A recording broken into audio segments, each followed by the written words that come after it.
네, 현장에서 또 가정에서 12월 첫째 주 예배 참여하신 우리 성도님들 주님의 이름으로 환영합니다. 오늘 우리 시온 찬양대 너무 은혜로운 찬양 저희가 또 듣고 감동이 되었는데요. 우리 하나님께도 큰 영광 된 줄 믿습니다. 광고를 하나 더 드리면요, 코로나가 계속 좀 확산세가 꺾이지 않고 있고 오히려 더 증가 추세이기 때문에 당분간 교회에서는 주목 인사 대신 목례만 하도록 하겠습니다. 우리 성도님들 주목 인사 대신에 활짝 웃는 얼굴로 그렇게 서로에게 목례로 좀 인사해 주시면 좋겠습니다. 지난주에 우리는 이 다윗이 이 사무엘 선지자에 의해서 기름 부음을 받은 사건을 살펴보았죠.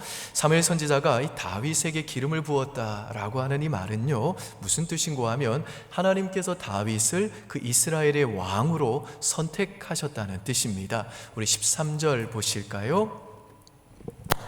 13절 같이 읽습니다. 사무엘이 기름 뿔병을 가져다가 그의 형제 중에서 그에게 부었더니 이날 이후로 다윗이 여호와의 영에게 크게 감동되니라. 사무엘이 떠나서 라마로 가니라. 이 말씀에서 보시듯이 다윗이 사무엘 선지자에 의해서 기름 부음을 받고 나서 여호와의 영으로 감동이 되었다라고 했는데, 이 말씀은 다윗이 이제 하나님의 일을 감당할 수 있는 능력으로, 이 성령의 능력으로 충만해졌다라는 뜻입니다. 반면에 이 하나님께 버림받은 사울 왕은 악령에 의해 괴롭힘을 당합니다. 14절을 보시죠. 같이 읽습니다. 여호와의 영이 사울에게서 떠나고 여호와께서 부리시는 악령이 그를 번뇌하게 한지라. 여기에서 여호와께서 부리시는 악령이라고 할 때 이 말은 하나님께서 일부러 그 악령을 통해 이 사울 왕을 괴롭히게 했다, 그런 뜻이 아닙니다. 그게 아니라 이 사울의 불순종으로 인해서 하나님이 사울을 떠나시니까 이제 악한 영이 사울에게 찾아와서 역사했다라는 뜻입니다. 다른 말로 하면 이 사울의 거듭된 불순종이 악한 영에게, 이 사탄에게, 이 마귀에게 이 문을 열어 주었다는 겁니다. 여러분 한번 저를 따라해 보실까요? 불순종은 마귀에게 문을 열어줍니다. 여러분 꼭 기억하세요. 불순종은 마귀에게 문을 열어주는 겁니다. 그래서 사울이 불순종 때문에 이 악한 영으로 인해 번뇌하게 되는데요, 그 모습을 안타깝게 지켜보던 신하 중 한 사람이 왕이여, 이새의 아들인 다윗이라는 소년이 수금을 아주 잘 탄다고 하니 그 소년을 데리고 와서 왕 앞에서 수금을 타게 하면 왕의 병이 낫게 될 겁니다 라고 제안을 합니다. 그래서 다윗이 사울 왕에게 불려가서 수금을 탔더니 사울을 괴롭히던 그 악령의 역사가 진짜로 떠나가게 되고 사울의 기분이 좋아집니다. 자, 이게 오늘 본문의 내용입니다. 이 시간에는 이 본문에 소개되는 이 다윗을 통해서 하나님이 쓰시는 사람은 어떤 사람인지를 생각해 보고자 합니다. 첫 번째, 하나님이 쓰시는 사람은요, 자신에게 주어진 삶에 충실한 사람입니다. 방금 전에 말씀드린 대로 이 사울이 악신이 들리자 이제 왕궁에서 다윗을 데리고 오려고 이새의 집으로 사람을 보냈는데요, 이때 다윗이 뭐라고 있었는지 19절을 한번 보시죠. 19절 같이 읽습니다. 사울이 이에 전령들을 이새에게 보내어 이르되 양치는 내 아들 다윗을 내게로 보내라 하며, 이 말씀에서 보시듯이 다윗은 이 사무엘로부터 기름 부음을 받고 자기가 장차 왕이 될 인물이라는 것을 알고 나서도 여전히 자기에게 주어진 목동리를 충실하게 감당하고 있습니다. 다윗이 자기에게 주어진 이 목동리를 얼마나 충실하게 감당했는지 요 다음 장인 17장에 보시면요, 다윗이 골리앗과 싸우러 나가기 전에 사울 왕 앞에서 이렇게 말을 합니다. 사무엘상 17장 34절로 36절 한번 보실까요? 34절로 36절, 우리 34절과 35절까지만 같이 읽습니다. 시작. 다윗이 사울에게 말하되 주의 종이 아버지의 양을 지킬 때에 사자나 곰이 와서 양떼에게 새끼를 물어가면 내가 따라가서 그것을 치고 그 입에서 새끼를 건져내었고 그것이 일어나 나를 해하고자 하면 내가 그 수염을 잡고 그것을 쳐 죽였나이다. 우리가 잘 아는 대로 사자는요, 굉장히 잔인하고 힘센 동물이죠. 그리고 곰은 이 사이언스 타임즈에 따르면요, 최대 시속 48km까지 달릴 수 있는 동물입니다. 그래서 우리가 보통 미련 곰탱이라고 합니다만은 세상에는 미련 곰탱이는 없습니다. 곰은요, 강병북로 진입이 가능한 매우 유능하고 빠른 동물입니다. 그래서 곰이 달려오면 사냥꾼도 이 총으로 맞추기가 힘들어요. 그리고 우리가 보통 이 곰 앞에서 죽은 척하면 곰이 이렇게 툭툭 쳐본다고 그러잖아요. 근데 곰의 펀치력은요, 이 마이크 타이슨의 최대 20배이기 때문에 곰이 툭툭 치면 죽을 수 있는 거예요. 근데 다윗은 이 무시무시한 곰과 사자가 와서 그 새끼 양을 물고 가면요, 결사적으로 그 짐승들을 추격해가지고 그 짐승들과 싸워가지고 그 발톱에서 결국에는 이 새끼 양을 건져낼 정도로 그 자신에게 주어진 그 양새끼 한 마리까지에게도 헌신할 정도로 자기에게 주어진 일에 충실했다는 겁니다. 다윗이 이 사자와 곰과 싸울 때 사용했던 무기가 물맷돌인데요, 이 물매라는 무기는 그 가죽으로 만들어진 끈에다가 제가 보니까 이 핸드볼보다 조금 작은 이 돌을 넣은 다음에 원심력을 이용해 가지고 이렇게 회전시켜서 이렇게 던지는 무기입니다. 숙련된 사람은요, 이걸 35m 거리에서 시속 120km로 던질 수가 있대요. 그래서 이스라엘 방위군의 탄도학 전문가인 에이탄 헛이라고 하는 이 학자는요, 이 물맷돌을 던지면 그 상대방, 그 사람의 두개골에 충격을 주어 사람을 의식불명에 빠뜨릴 수 있다는 실험 결과를 발표를 했습니다.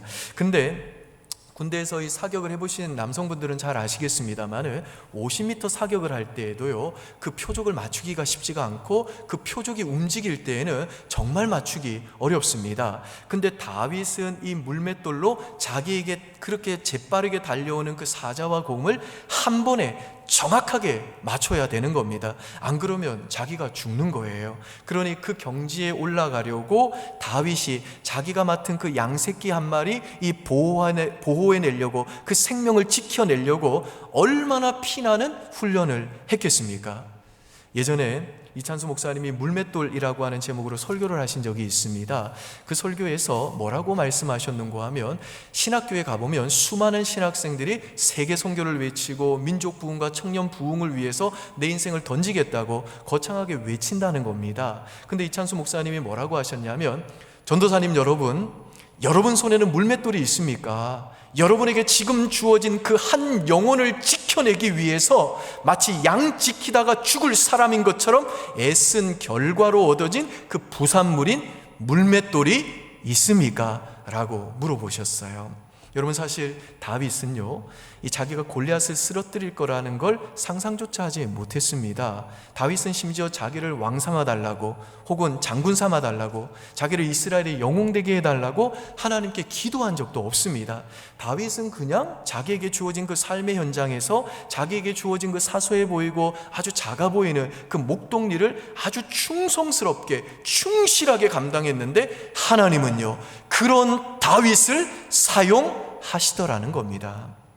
여러분, 우리 청년들 중에 보면 대학 나와서 이제 직장 갔는데 신입사원이나 인턴할 때 맨날 그 복사기 앞에서 회의 자료만 계속 복사하는 겁니다. 그리고 상사가 스타벅스 가서 이 커피 20잔씩 막 그 사오라고 시키면요, 이게 한 번에 두 손에다가 20잔을 들고 올 수가 없잖아요. 트레이를 들어도. 그냥 두 번, 세 번 왔다 갔다 왕복을 하는 거예요. 그러면 지금 내 전공이랑 상관없는 일들에 소위 말하는 그 고급 인력을 자꾸 쓰는 것 같아서 막 억울한 거예요. 죄송한 말씀입니다만은 신학교 다니는 전도사님들 중에도요, 작은 교회 가신 분들이 이제 교회가 작다 보니까 교회에서 찬양 악보 복사시키고 주보 만들게 하고 그 주보 오타 점검하라고 그러고, 또 이 부서실 청소시키면요, 내가 이러려고 그 어려운 신학 공부했나, 내가 교회를 잘못 왔나 보다, 그만둬야겠다, 좀 이런 일 안 시키는 큰 교회 가야겠다, 그렇게 억울해하는 분들이 계세요.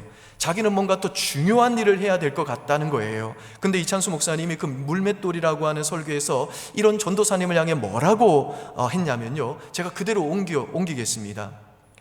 그따위 생각을 하니까 목자도 못 되고 왕도 못 되는 거라고, 지금 나한테 주어진 일을 그렇게 억울하게 생각하고 작은 일에 충성된 자를 쓰시겠다는 그 주님의 말씀을 알면서도 그 주님의 음성을 따라 충성하지 않는 자를 하나님이 어떻게 사용하시겠냐고 그렇게 말씀하셨어요. 여러분, 오늘 본문에 보면 다윗이 정규직은 아니고 인턴 사원으로 왕궁 하프 연주자로 또 그 사울 왕의 무기 드는 자로 취직을 했잖아요. 근데 다윗이 그 직장에서 만난 그 상사가 누구였어요? 악신에 걸려 괴로워하는 사울 왕이에요. 미친 사람이에요. 그러니까 지금 다윗은요, 사회에 첫 발을 내딘 그 첫 직장에서 미친 상사를 만난 거예요. 또 다윗은 들에서는 뭘 만났나요? 사자와 곰을 만났어요. 사무엘 상하를 전문적으로 연구한 랄프 클레인이라고 하는 신학자가 다윗 시대의 그 곰의 개체수를 추정하는 연구를 했는데요, 이 당시 이스라엘 전역에 암수 모두 합쳐가지고 50마리 내외의 곰이 있었다고 그럽니다. 중앙일보에 따르면요, 우리나라 반달곰의 개체수가 50마리 정도 된다고 그래요. 여러분, 혹시 그런데 지리산 등산 가실 때 혹은 또 저기 검단산 올라가가지고 반달곰 만나보신 적 있으신가요? 얼마나 운이 없으면 반달곰을 만나겠어요.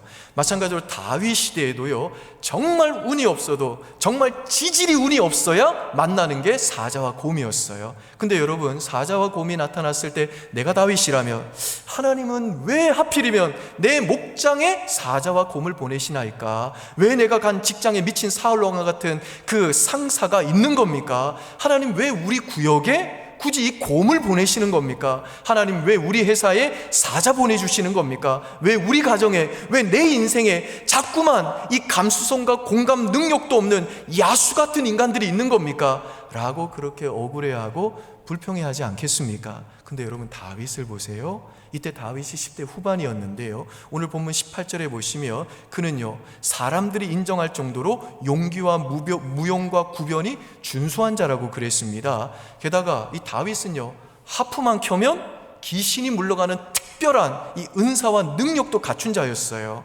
게다가 이제는 사무엘에 의해 기름 부음을 받고 장차 왕이 될 사람으로 선택받았습니다. 정말 대단한 인물이잖아요. 근데 다윗은요, 자기 자신을 거창하게 생각해가지고, 아니, 이스라엘의 개체수도 얼마 안 된다는 그 한 10마리밖에 없다는 그 사자나 곰이 왜 하필 내 목장에만 자꾸 나타나냐고, 그리고 나는 이제 앞으로 왕이 될 사람인데 이제 이런 이 목동리를 할 사람이 아니라고, 그리고 왜 내가 미친 왕을 섬겨야 되냐고, 그렇게 자기 인생에 대해서 불만족이 있을 법하잖아요. 그런데 다윗은요, 작은 일에 헌신합니다. 여전히 자기에게 주어진 목동일과 미친 왕을 섬기는 일을 충성스럽게 감당하는 거예요. 사랑하는 우리 은평의 모든 교우 여러분들, 특별히 사랑하는 우리 청년 여러분들, 우리 하나님은요, 다윗처럼 이렇게 자기에게 주어진 작은 일에 충실하고 충성된 사람들을 쓰신다는 이 진리를 이 시간에 여러분의 가슴팍에 확실히 새겨 놓으시고, 오늘 이 예배당 나가 이 진리가 여러분의 평생에 여러분의 삶을 붙드는 진리 되게 하시기를 주님의 이름으로 축원드립니다. 여러분, 우리에게 주어진 시간인 이 오늘을 살아가는 것은요, 사실 때로는 너무너무 힘이 듭니다. 게다가 지금같이 코로나가 만연한 세상은 정말 너무너무 힘들어요. 게다가 여기저기에서 출신 성분과 인맥과 지연과 혈연을 통해 낙하산처럼 떨어지는 사람들이 존재하는 그런 사회의 부조리와 정직하지 않은 적폐와 불균형과 정의롭지 못한 일들이 우리 사회 도처에서는 일어나고 있습니다. 그러나 여러분, 우리가 정말 하나님을 믿는다면요, 하나님이 내 인생을 책임지시고 인도하시고 내 삶을 주관하시는 절대 주권자라는 것을 우리가 믿는 하나님의 사람들이라면요, 지금 내게 주어진 그 일이 부정한 일이 아니라면 지금 내 인생에 주어진 그 일에도 정말 선하신 하나님의 뜻과 인도하심과 계획이 있다고 우리가 믿고 생각하는 것이 마땅하지 않겠습니까? 그래서 세상이 어렵고 세상이 부정직하고 우리를 두렵게 해도 내게 주어진 일이 부당하고 거짓말이고 불법이 아니고 죄가 아니라면요, 하나님을 믿는 하나님의 백성들인 우리들은요, 내게 주어진 모든 일에 일단은 최선을 다해서 해보는 겁니다. 여러분, 오늘을 살아가지 않고 내일을 우리가 어떻게 살아갈 수 있겠어요? 오늘 내게 주어진 삶을 충실히 감당하지 않고 내가 어떻게 새로운 일을 만들 수 있는 자리에 올라갈 수 있겠습니까? 내게 주어진 나의 하루를 사랑하는 자들만이 결국 나의 내일과 나의 인생 전체를 받아들이고 사랑할 수 있는 겁니다. 여러분, 어떤 분들은 그래서 예수 믿으면 정말 장밋빛 같은 인생이 내 앞에 펼쳐질 것이라고 말합니다마는, 제가 오늘 여러분들에게 진실을 말씀드릴게요. 예수를 믿으면요, 기쁨이 찾아옵니다. 우리 인생의 회복이 분명히 있습니다. 하나님이 부어주시는 복이 있어요. 감당할 수 없는, 셀 수 없는 복이 있습니다. 그러나 동시에 우리가 예수를 믿으면요, 다윗처럼 막 미친 사울이 나타나고 곰이 나타나고 사자가 나타납니다. 하나님 믿으면 하나님 믿는 것 때문에 핍박받고 오해도 받습니다. 우리 예수 믿는 청년들은 직장에 갔는데 복사만 시키고 의자만 깔게 하고 여러분의 지식과 전공과 상관없는 일들이 막 떨어지고 부당한 대우들과 부당한 억압들이 여러분에게 떨어질 수 있습니다. 여러분, 그래도 여러분에게 주어진 일을 충실히 감당하십시오. 여러분에게 주어진 그 인생에서 최선을 다하십시오. 오늘의 교회의 그 하영조 목사님이 생전에 늘 이런 말씀을 하셨어요. 하나님은 실패하는 사람도 너무너무 사랑하십니다. 좌절하는 사람도 너무너무 사랑하십니다. 물론 하나님은 성공하고 승리한 사람도 너무너무 사랑하십니다. 그러나 우리 하나님은 아무 일도 하지 않는 사람은 쓰기가 너무너무 어렵습니다 라고 말씀하셨어요. 여러분, 우리 하나님은 우리에게 모든 이유를 설명하지 않으시고 우리를 단련시키십니다. 하지만 우리 인생에 이유 없이 주어지는 재앙은 없습니다. 영문 없이 주어지는 서러움과 상처와 눈물도 없습니다. 우리 인생에 무의미한 시간도 단 하나도 없습니다. 하나님께서는 우리에게 다가오는 그 곰과 사자를 통해 오히려 우리 인생에 강력한 하나님의 힘과 우리가 예상치 못한 하나님의 복을 부어주십니다. 하나님께서는 우리에게 주어진 모든 일들과 그 순간순간을 통해 우리를요, 그 골리앗과 맞서 싸울 수 있는 하나님의 사람으로 우리를 완성해 가신다는 겁니다. 그러므로 사랑하는 여러분들, 여러분 삶에 다가오는 그 인생의 사자와 곰 같은 상황들에 대해서 피하지 마시고 온 힘을 다해서 내 인생을 살아내십시오. 여러분에게 주어진 작은 일을 충성스럽게 충실하게 감당하십시오. 그렇게 한다면 우리 하나님께서 묵묵히 그 믿음의 길 걸어가는 여러분들에게 반드시 영광의 길을 열어주실 줄 믿습니다. 우리 옆 사람들에게 이렇게 한번 인사하겠습니다. 포기하지 말고 힘내시다. 포기하지 말고 힘내시기 바랍니다. 두 번째, 하나님이 쓰시는 사람은요, 서러움 속에서도 나를 응원해주는 하나님의 은혜를 만난 사람입니다. 지난주에 우리가 살펴본 대로 사무엘 선지자가 이새의 집을 방문했을 때 이 이새의 아들 중에서 다윗만 들에 나가서 양을 치고 있었습니다. 그래서 사무엘이 그 이새에게 여기 있는 아들들이 다냐라고 그랬을 때 이새가 이렇게 대답을 합니다. 16장 11절 보실까요? 16장 11절 여러분들이 한번 읽어보시겠습니다. 시작.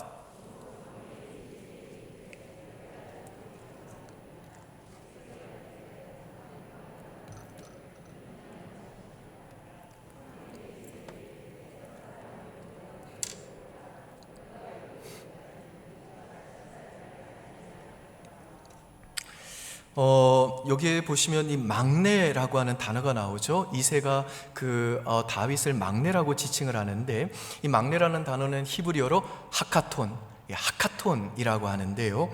이 말은 단순히 나이 순으로 형제들 중에서 막내라는 뜻도 있습니다만은 더 정확한 의미는 쓸모없는 인간, 의미 없는 인간이라는 뜻입니다.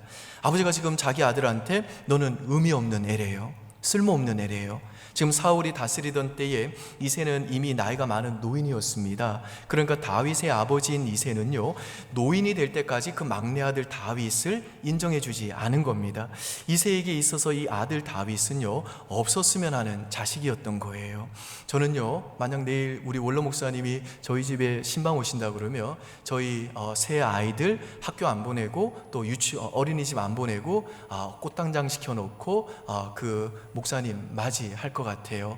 그리고 목사님께서 우리 아이들에게 주시는 그 하나님 말씀 듣게 할 것이고, 목사님이 이렇게 한번 쓰다듬어 주시는 그 격려 받게 할 것 같거든요. 그런데 지금 이 이새는요, 이 사무엘이라고 하는 그 시대의 가장 걸출한 목회자, 가장 귀한 선지자가 찾아오는 걸 알면서도 다른 자식들은 다 집에 있으라고 하고는 다윗만 지금 양을 치러 들러 보낸 겁니다. 그러니까 다윗은요, 자신의 아버지로부터 그 존재를 부정당하는 아이였고 아버지의 그 따뜻한 사랑과 애정을 깊이 느껴보지 못한 채 자랐다라는 겁니다. 이 프로이드나 칼 융이나 그리고 수많은 심리학자들이 하는 말이 뭐냐면, 자녀들의 그 자존감에 가장 큰 영향력을 끼치는 것은 바로 아버지와 어머니의 태도라고 그랬습니다. 부모가 그 자녀에게 어떤 태도를 대하느냐에 따라서 그 자녀들은요, 내 스스로를 소중하게 여기는 자존감 정도가 결정이 된다는 겁니다. 그런데 다윗은 그 아버지로부터 철저한 냉대와 소외를 다 받으면서 정말 너무너무 서러운 환경 속에서 자란 겁니다. 그래서 다윗이 10대 후반까지 자라는 동안 정말 그 소년 다윗의 가치를 알아준 사람은 이 세상에 단 한 명도 없었다는 겁니다. 여러분, 자신의 그 아버지로부터 넌 의미 없는 애야, 쓸모없는 애야 라는 말을 듣고 또 들으면서 자랐던 이 다윗의 심정이 어땠을까요? 사자와 곰과 싸워가지고 상처투성이가 되어서 집에 돌아왔는데도 잘했다고 칭찬해주는 사람 한 사람도 없고 아무도 자기를 알아주지 않는 그날 밤에 다윗은 그 서러움 때문에 얼마나 많이 울었을까요? 그런데 여러분, 놀라운 게 뭐냐면요, 우리가 이 사무엘 상하를 쭉 읽어보면요, 다윗은 그 아버지를 단 한 번도 원망한 적이 없다라는 겁니다. 그리고 서러울 때도 다윗은 아버지가 뭘 시키면요, 언제나 순종해요. 그래서 오늘 본문 19절과 20절에 보시면 이새가 그 양치는 다윗을 불러가지고 이제 왕궁으로 보내니까 다윗이 그 아버지의 명령에 순종해서 그 미친 왕에게로 갑니다. 17장에도 전장터에 있는 형들에게 도시락 갖다 주라고 그 이새의 아버지가 다윗에게 명령하니까 다윗이 또 그 먼 전장터에 무거운 짐 들고 도시락 들고 또 거기까지 순종해서 갑니다. 그리고 다윗이 나중에 사울 왕의 질투 때문에 도망갔을 때에도 다윗은 그 자신의 피난처로 찾아온 그 아버지와 형제들을 따뜻하게 돌봐줍니다. 그러니까 다윗은 자신에게 그렇게 서러움과 고통을 안겨주었던 아버지지만 그 아버지에 대한 감사와 순종과 사랑을 잃지 않았던 인물이었다는 겁니다.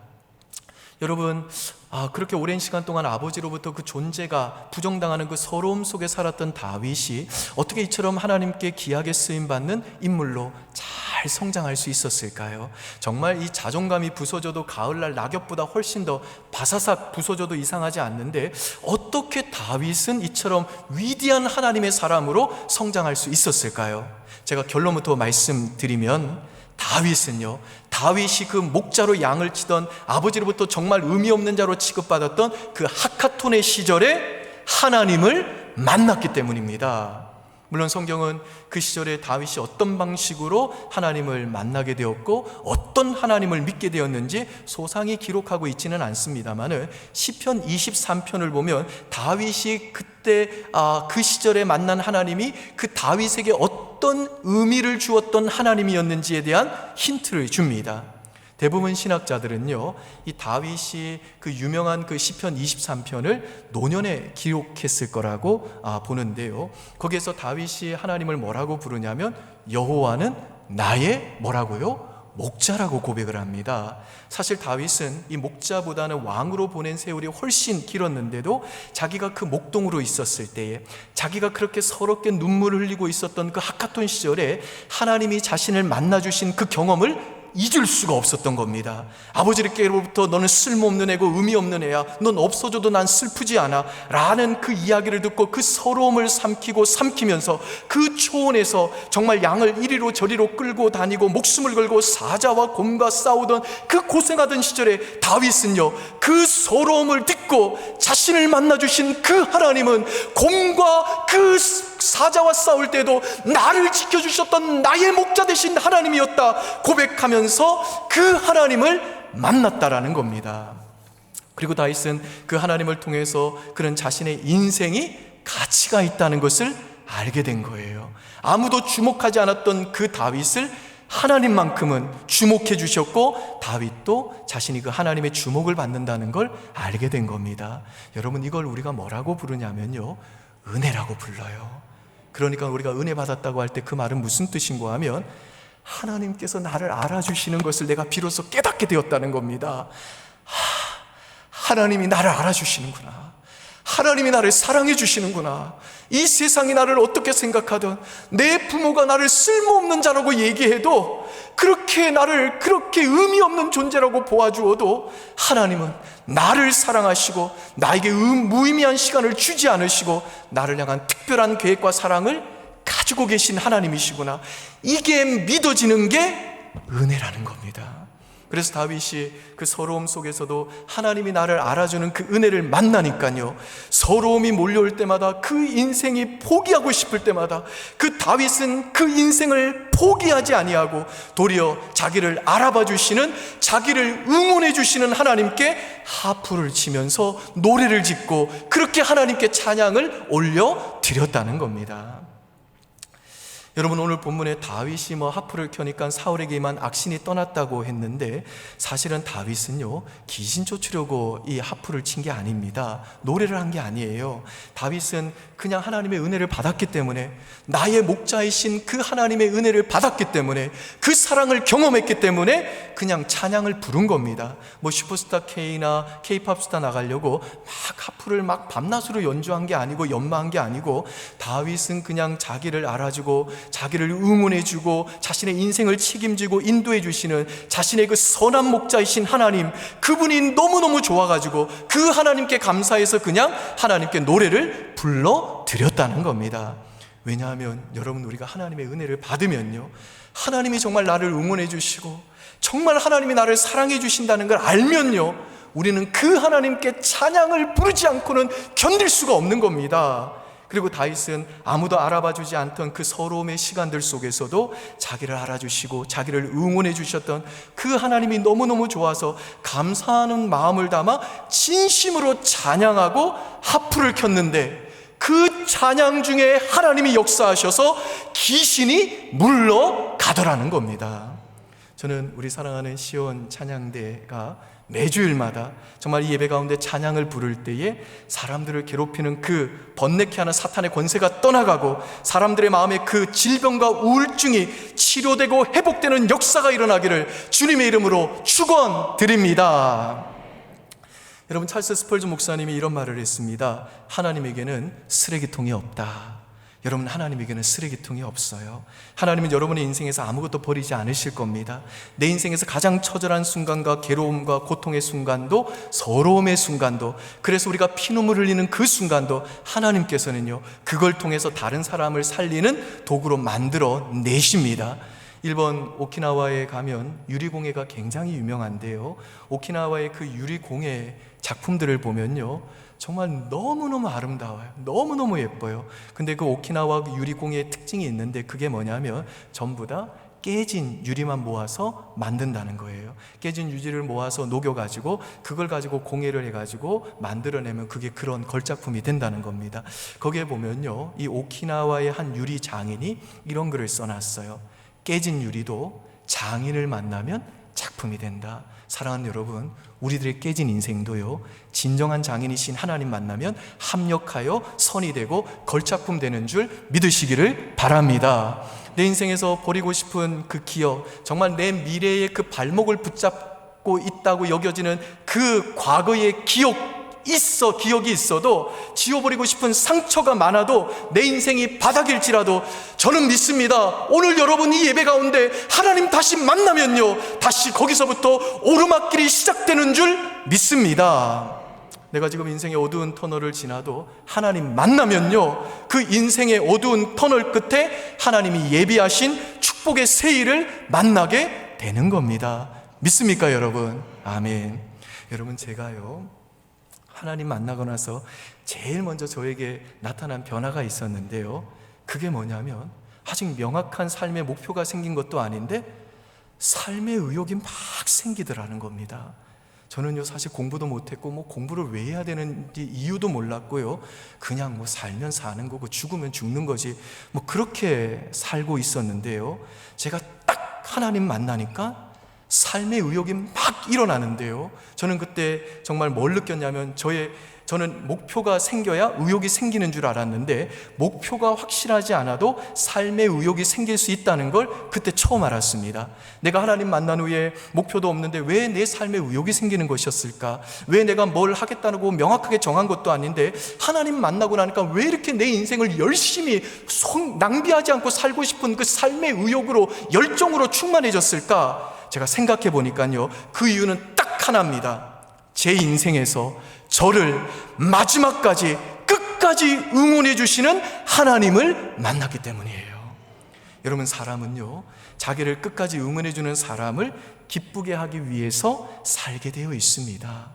다윗도 그 서러움의 짠내가 가득한 그 하카톤 시절에 자기를 알아주고 자기를 응원해주는 그 단 한 분, 그 하나님을 만나는 경험을 하고 나니까, 그 은혜를 체험하고 나니까 서러움 때문에 그 인생이 무너지지 않고, 그리고 자기에게 그 서러움 준 자들을 미워하고 증오하면서 세상을 정말 증오하고 자기 인생을 낭비하고 자기 영혼을 병들게 한 게 아니라 오히려 그 서러움을 딛고 하나님을 찬양하는 위대한 하나님의 사람으로 쓰임받게 되더라는 겁니다. 여러분, 우리가 살다 보면요, 특별히 코로나가 너무 장기화되고 이게 언제 끝날지 모르는 이 시대를 우리가 살다 보면요, 이제 진짜 나한테 한계가 왔구나. 정말 열심히 살아왔지만 사람에 치이고 일에 치이고 코로나에 치이다 보니 한계가 찾아와 내 삶의 모든 것이 무거워지는 것 같고, 내가 과연 잘할 수 있을까? 또 잘하고 있는가? 그 불안함에 모든 것이 허망하고 지쳐 쓰러지고, 그래서 새벽에요, 이유 모를 불안감에 잠이 깨가지고 나도 모르게 서럽게 울고 있는 내 자신을 볼 정도로 그렇게 지쳐있는 내 모습을 스스로 볼 때가 있습니다. 한계에 직면할 때가 있어요. 저도 그럴 때가 있더라고요. 그런데 그럴 때마다 누군가가 저에게 내가 다 알아. 내가 다 알아. 내가 다 봤어. 너 너무 잘했어. 너 너무 잘하고 있는 거야. 힘내. 라고 격려해 주면요, 그 사람이 누구든지 간에 그 말이 뭐 특별한 해결책도 아니고 그냥 평범한 말인데도 이상하게 그 말이 한계와 서러움에 무너져 있던 저를 다시 살리더라고요. 사랑하는 우리 성도 여러분들, 저는 오늘 예배 시간에 다시 한번 하나님께서 여기까지 잘 달려오신 여러분들의 그 허리를 토닥토닥 주면서 내가 다 알아. 수고했어. 너 정말 잘했어. 내가 다 봤어. 너가 태어난 날부터 내가 지금까지 너를 내 등에 업고 여기까지 온 거야. 너가 늙어도 네 머리가 희끗희끗 휘어져도 나는 계속 너를 안고 업고 갈 거야. 지금까지 내가 그렇게 해왔고 앞으로도 그럴 거야. 그러니 힘내. 내가 너와 끝까지 함께 할 거야. 그러니 힘내. 라고 그렇게 여러분들을 따뜻하게 격려해 주시고 정말 여러분을 응원해 주시는 이 하나님의 음성, 오늘 꼭 듣고 이 예배당 나가시기를 주님의 이름으로 축원드립니다. 그래서 이번 한 주간에도 내가 서러울 때마다, 내가 한계에 부딪힐 때마다, 모든 게 다 사라진다 해도, 세상 소망이 다 사라진다 해도 결단코 사라지지 않는, 언제나 나를 응원해 주시는 이 하나님의 신실한 은혜 의지하면서 내게 주어진 모든 삶을 포기하지 마시고, 정말 도망가지 마시고, 여러분에게 주어진 그 모든 일에 하나님의 뜻이 있음을 알고 충실하게 그 일을 감당해내며 살아내는 저와 여러분 되시기를 주님의 이름으로 축원드립니다. 아멘. 기도하겠습니다. 아버지 하나님, 여기까지 우리 성도들 정말 열심히 잘 달려왔는데 우리 하나님께서 그 허리를 토닥여 주십시오. 또 1년 동안 남모르게 참으로 주님 앞에 주어진 그 직분들 충성스럽게 다윗처럼 성실하게, 그렇게 충실하게 감당해온 우리 모든 봉사자들이 있는데, 오늘 이 시간 하나님이 다시 한번 저들을 등을 두들려 주시며 내가 다 안다, 수고했다, 잘했다, 내가 다 봤다, 너가 태어난 날부터 내가 지금까지 너를 내 등에 업고 다녔고 앞으로도 내가 그리할 것이다. 힘내라. 나와 함께 가자. 내가 너 도와줄 거다. 내가 언제나 네 편이다. 그렇게 응원해 주시는 하나님의 그 음성 듣고 그 하나님의 은혜를 다시 한번 경험할 수 있도록 도와주시옵소서. 그래서 이번 한 주간 동안도 서러울 때마다, 한계에 부딪힐 때마다 이 세상의 모든 것들은 다 사라진다도 결단코 사라지지 않는 나를 응원해 주시는 나의 선한 목자 되시는 그 하나님의 신실한 은혜 의지하면서 또다시 주어진 모든 그 삶의 현장에서 그 주어진 모든 삶들을 충실하게 최선을 다해서 감당해내는 은혜를 우리 모든 은평의 권속들에게 허락해 주시옵소서. 감사드리며 예수님 이름으로 기도합니다. 아멘.